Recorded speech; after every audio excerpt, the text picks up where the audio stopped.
YouTube, what is going on today, guys? It is your boy Nutchi coming back at you with another video here, and one that we've actually never done on the channel before. So we're going to be doing an unboxing and an initial review of the brand new SCUF Instinct Pro controller. So this is on the Xbox side.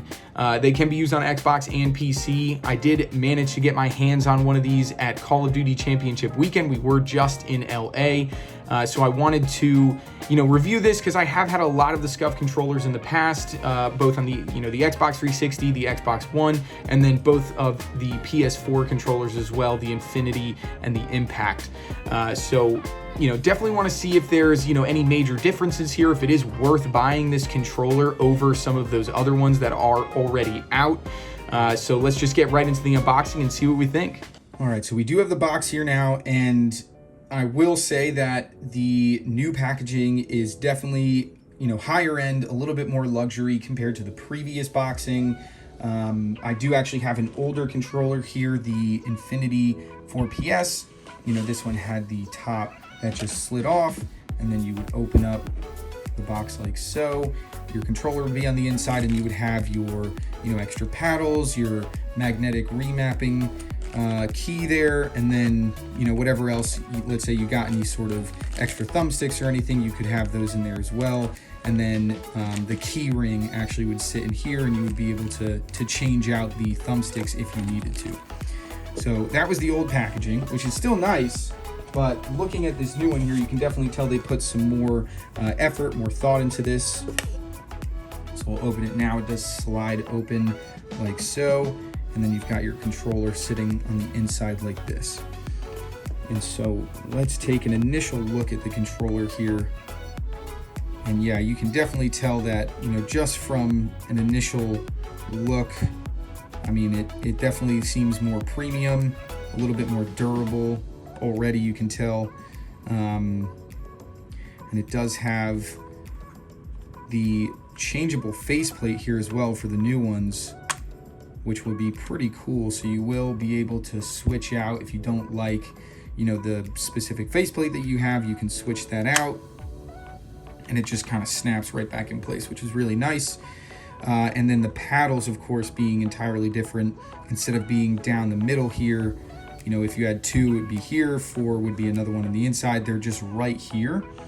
So you will, have your finger kind of sitting right in the middle here. So you will be able to just click that pretty easily with your finger sitting like this, and then, have full access to the thumbsticks and not have to take your fingers off to hit any of these buttons, because they'll just be remapped right in the back here. And then this controller also does come with the ability, with this being, the Instinct Pro, you do have the option to have these, mouse click type buttons, and then you can also flip this switch in the back here if it wants to switch, where you will be able to then press down the triggers fully. So let's say you're switching from, a racing game to Call of Duty or anything like that, you'll be able to use the same controller, which is really nice, because in the past I have had the, quick triggers and playing games other than shooters really didn't work out too well. So that's really nice. It does have USB-C charging as well as the battery pack, with it being an Xbox controller. And then it does also have the option for different profiles for remapping these triggers on the back.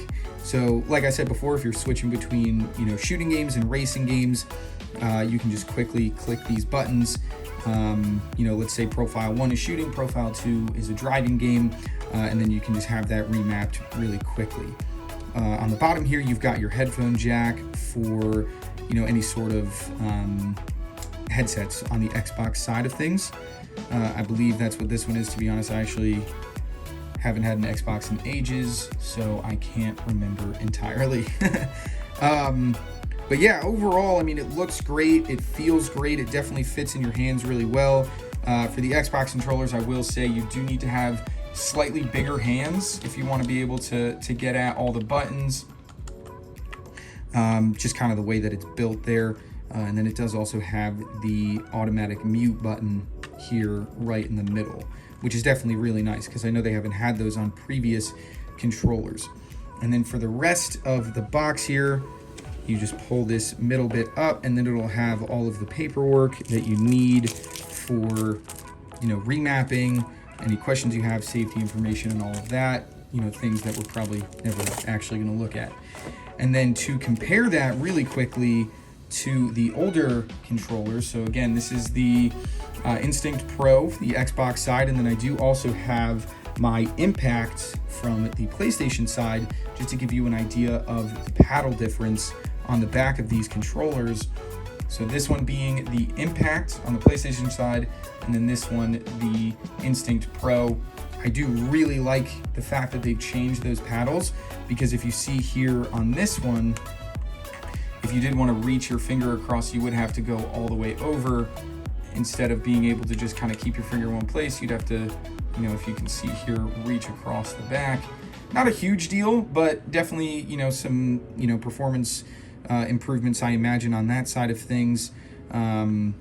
So definitely like that. And then also with this one, it does have those quick triggers, but something that you can't change. So if I ever wanted to play a sports game or a racing game, I would have to, change controllers to one that actually let me, fully push that trigger down.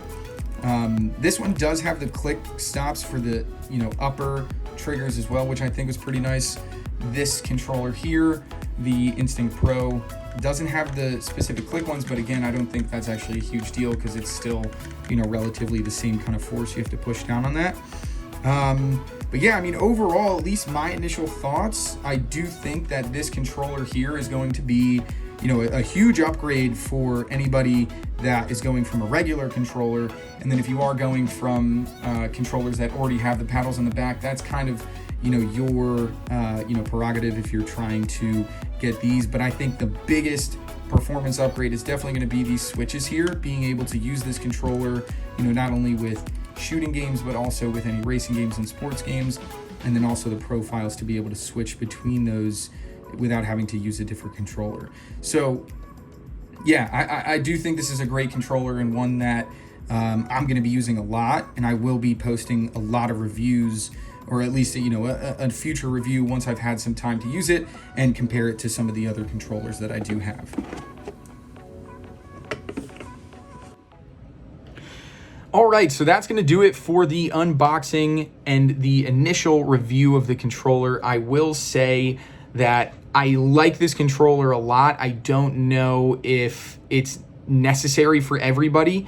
If you are upgrading from a regular controller and thinking about getting a SCUF, I do definitely recommend it. The paddle integration on the back and the quick click triggers are, huge upgrades from a normal Xbox or PlayStation controller. But if you are coming from a controller that already has some of those features, a SCUF or, one of the other brands, I don't know if it's a huge upgrade. I will say, if you're looking for one controller that can do the job for everything that you do, I would get it personally, just because you can kind of switch in between those different triggers. And the paddles on the back are massive for first-person shooter games like Call of Duty. To be honest, I don't think I could ever go back to a normal controller again. They've kind of ruined me on that one. Maybe a little bit addicted to getting some of these controllers here, but I will say I'm not affiliated or sponsored by SCUF in any way. I just really like their controllers and wanted to get this review out for you guys. I do think the Instinct Pro is going for around $250, and the Instinct is around $170, $180. The Instinct not being able to switch between the different triggers, but still having the remappable paddles on the back as well. So let me know what you guys think about this controller. If you're going to be getting your hands on one, what you guys think of the difference between the Xbox and the PlayStation. If you like the new paddles and the switchable triggers, let me know in the comments down below. I'll definitely be sure to get a review out in the next few months once I've had a chance to use the controller quite a bit, playing on Call of Duty and potentially the new Vanguard game. I'll be sure to get that out and let you guys know what I think. But until next time, you guys stay beautiful, you stay golden, and we'll see you there.